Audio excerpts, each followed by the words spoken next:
Friends, Sat Sri Akal, Namaskar, Adab. Very good day. I am Harminder Singh, a realtor with Coldwell Banker Southwest Realty in Sarnia. It is the name of a city. Province or state is Ontario, and it is in Canada. So today the video, as I wrote in Facebook, that it is regarding the investment from the foreigners in Canada. So question is that can a foreigner invest in Canada? So to start with this video, so let me introduce myself, what I did in India, so that way you may relate with me. So I started my career after doing my Bachelor of Engineering in Civil as a sub-divisional engineer in the government sector in 1991. So from 1991 to about 2005, I worked as a sub-divisional engineer, and then I worked as an executive engineer in the same department. And I took premature retirement in 2014, and then I immigrated to Canada. So working as a sub-divisional engineer in the public works department and then executive engineer, so all the technocrats from the JE to chief engineer, they can relate with me. I know exactly all the working there, that how the things are working there and how the investments work there in India. And being an executive engineer, I worked with various different level of officers as the bureaucrats like SDMs and then DCs, deputy commissioners and principal secretaries and chief secretaries. And I worked with the cabinet ministers also. So the best thing which I learned when I worked with the cabinet ministers is how to keep the secrets. If I'm doing something with my right hand, so my left hand should not know what I did. So this is the way when you work with high profile ministers. So this I am telling you that if you are dealing with me, it is you and me only, that's it. So that is a secret how we will go along in our life. So this is a video about the investment from the foreign nationals. So I will only take the questions in this video. I am not going to take the procedure of the buying the property and selling the property. That I will shoot another video, otherwise it will be too lengthy. So first question which I got from my friends is, can a foreign national buy a property in Canada? Answer is yes, you can buy the property. But what is the definition of foreign national? Foreign national who is not having Canadian PR, permanent resident card, and who is not having Canadian citizenship, they are foreign nationals. So international students, the persons on the work permit, they all are foreign nationals. So the procedure and the cost of buying the property is same as the person who is having a PR or the citizenship. There is a one difference, that is non-resident speculation tax. There is a one tax, NRST, by the Canadian government for the persons who are living in different countries and want to invest in Canada. But that NRST, it is applicable only in a particular zone. It is not applicable in whole province. I am concerned with Ontario, so I am talking only about Ontario. So in Ontario, there is a golden horseshoe belt. That golden horseshoe belt covers Toronto. Toronto is the city which is very commonly known to each and every person.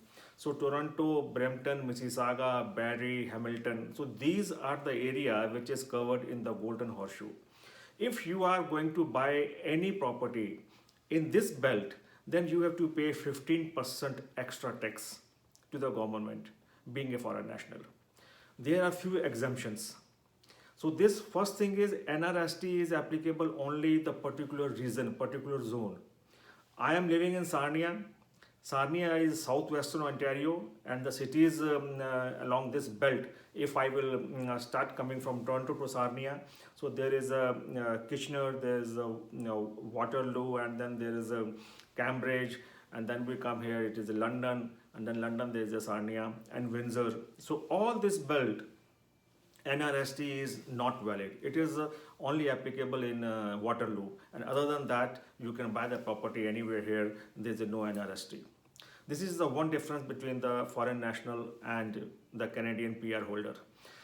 But there are few exemptions. If you are having a student permit for 2 years, you are exempted. You are not supposed to give NRST. If you are having a work permit, you are exempted. If you are buying a commercial property, you are exempted. If you are buying a agricultural land, you are exempted. If you are buying a industrial property, you are exempted. And even if you are buying a residential property which is having 6 units and more, the sixplex and more, then you are exempted. So NRST is applicable for the one family homes or the duplexes or triplexes up to sixplex. So you have to pay NRST 15% extra up to sixplex, and other than that, this is exempted. So this is the one thing which you have to take care when buying a property in Canada. And second question was whether we can get the mortgage. Yes, you can get the mortgage from all the same lenders from where a permanent residency person or a Canadian citizen is getting. Again, it depends upon the various factors which we have to consult with the mortgage broker that what sort of mortgage is possible. But what I know, there are two major differences. One is the rate of interest and another is down payment. As far as if I am having a PR and I am having a good income, then I can get the mortgage from 5% down payment to 10% down payment. But being a foreign national, the general thumb rule is that you have to pay 35% of the down payment.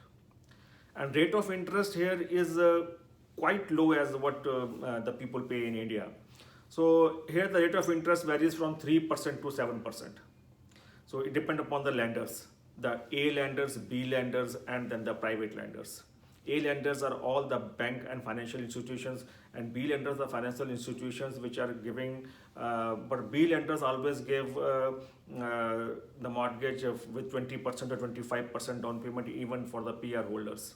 So if you are a Canadian citizen or if you are PR, then you may get the mortgage with less rate of interest and with less down payment. But being a foreign national, the 35% generally the mortgage broker says that you have to pay as a down payment, and you may get up to 5% or 7% rate of interest. You may get even less. It depends upon all the type of the property, the age of the property, the valuation of the property, and the place of the property. Various factors which will come in place when we talk about the mortgage. But yes, you can get the mortgage.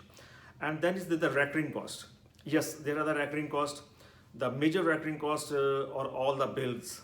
As we are living in a house, or we pay all the bills, electricity bills, and then there's a gas bills, or there's a Wi-Fi bill, and these all bills we have to pay. But if you are buying an investment property, because you are going to invest in a property, right?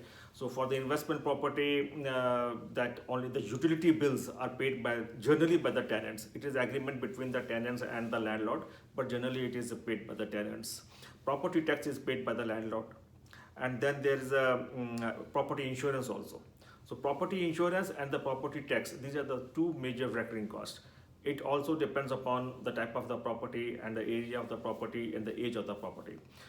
If I talk about the Sarnia, so just to give an example, you can get a house here for about a 3-bedroom house on the main floor and a 2-bedroom maybe in the basement for about 400,000. 400,000 means multiplied by thumb rule 55 rupees. So it will come to be about 2.25 crores, I hope. So 2.25 crores of house, if you will buy in Sarnia, the property tax will be $200 per month. And this is, I'm going a rough idea. It may be more, it may be less. And then there is a property tax, and the cost of the insurance will be about $100, $100 to $125 per month. That is about 5,500 rupees to about 7,000 rupees. And you can get the mortgage, of course, from the bank, and you will if you will buy a property of 400,000, you may get the rent of $1,600 to $1,700. So $1,600 means about 80,000 to 85,000 rupees. So by getting a house of 400,000, you are getting 80,000 rupees, and then you have to pay 10,000 rupees as a property tax and maybe 7,000 rupees as a property insurance. This is just, I am telling a vague idea. This is not the perfect figures. It varies upon property to property, but just for an example. And then there is a major question which people ask me, that will it help for the immigration process? So my answer is no. I am not the immigration consultant. I am the real estate consultant. I help people for buying their properties and for selling their properties. This buying and selling of properties has nothing to do with your immigration process. Yes, I know one of my friend, he came from New Delhi. He bought a property in Sarnia when he was having a tourist visa. and then he started his business there, and now he applied for the work permit, he got the work permit. But I am not the right person to answer all these questions.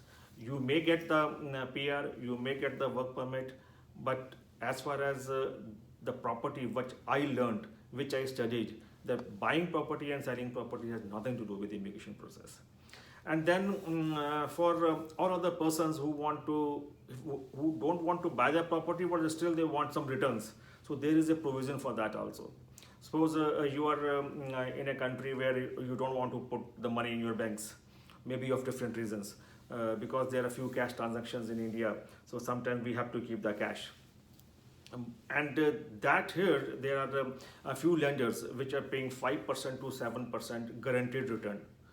So I know the few persons, the lenders, which you may deposit your money and you will get to 5 to 7% of returns from there. No buying property, nothing. So there's an agreement between that lender and the person who is giving the money. But still, I can give the reference. So if you want to buy a property, and if you want then how to sell that property later on, this all procedure I will cover in next video. So my email is here, and my phone number is 519-614-0252, and it's written in this advertisement. So you may WhatsApp me, you may text me, you may email me. I will try to answer all the questions. Whatever I know, I have consulted my lawyer before shooting this video, and of course I can help you. I can refer to the lawyer also, I can refer to your to the accountant also, to know all your further questions. But yes, investment, it is very secured in Canada. It's a regulation process. It is not like in India that you just order a signboard and put it on your shop or put it on your showroom and you are working as a property dealer. Here is a lengthy procedure. I have cleared 5 exams to become a realtor here. So here is everything is written here. Everything is written. A single cent is also a written agreement between the buyer and the seller, and that is valid in the court. So if you want a secure income, if you want a good returns, please give me a text message or the WhatsApp me. I'm looking forward to hear from you, and good luck to all of my friends, to all the investors, and this you can buy whatever you want in Canada. Thank you very much. Enjoy your day, and talk to you soon. Thank you.